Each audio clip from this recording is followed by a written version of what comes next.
আওয়ামী লীগের ঝটিকা মিছিল ঘিরে উত্তাল কক্সবাজার শহর। এই ঘটনায় সদর থানায় মামলা, আটক কয়েকজন আওয়ামী লীগের নেতাকর্মী।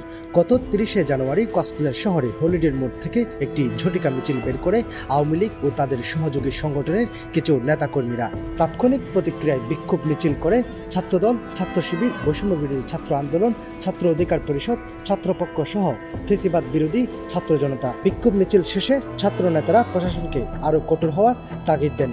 এছাড়া আওয়ামী লীগ সহ নিষিদ্ধ সংগঠনের বিরুদ্ধে দ্রুত ব্যবস্থা না নিলে কঠিন হুঁশিয়ারিও দেন তারা। ছাত্রলীগ যেহেতু বাংলাদেশে নিষিদ্ধ হয়েছে, সারা বাংলাদেশ তথাপি কক্সবাজারেও ছাত্রলীগ নিষিদ্ধ।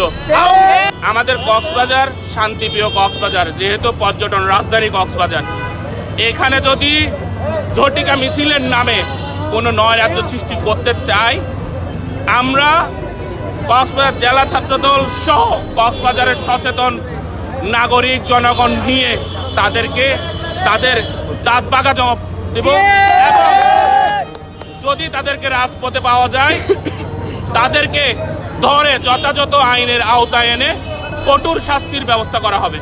ছাত্রলীগ হঠাৎ করে কক্সবাজারের মতো মাটিতে ঝটিকা মিছিল করার মধ্য দিয়ে প্রমাণ দিয়েছে ৩৬ জুলাইয়ে তথা ২৪শে অভ্যুত্থানে তারা যে হত্যাকাণ্ড ঘটিয়েছিল তার জন্য তারা বিন্দুমাত্র অনুশোচনা পোষণ করে না। এই কক্সবাজারে যতদিন বাংলাদেশ ইসলামী ছাত্র শিবিরের দিকে থাকবে, ছাত্র শিবিরের একজন কর্মী দিকে থাকবে, ততদিন আজ থেকে এখানে ঘোষণা করছি, ছাত্রলীগের একজন কর্মীকেও যদি রাজপথে দেখা হয় তাহলে তারা যেরকম স্লোগান দিত একটা শিবির ধর, দইরা ধরে জবাই কর, আমরা সেরকম দইরা ধরে জবাই করবো না। আমরা দইরা ধরে পুলিশের হাতে তুলে দিব, এর মাধ্যমে আমরা তাদেরকে জেলে প্রেরণ করব।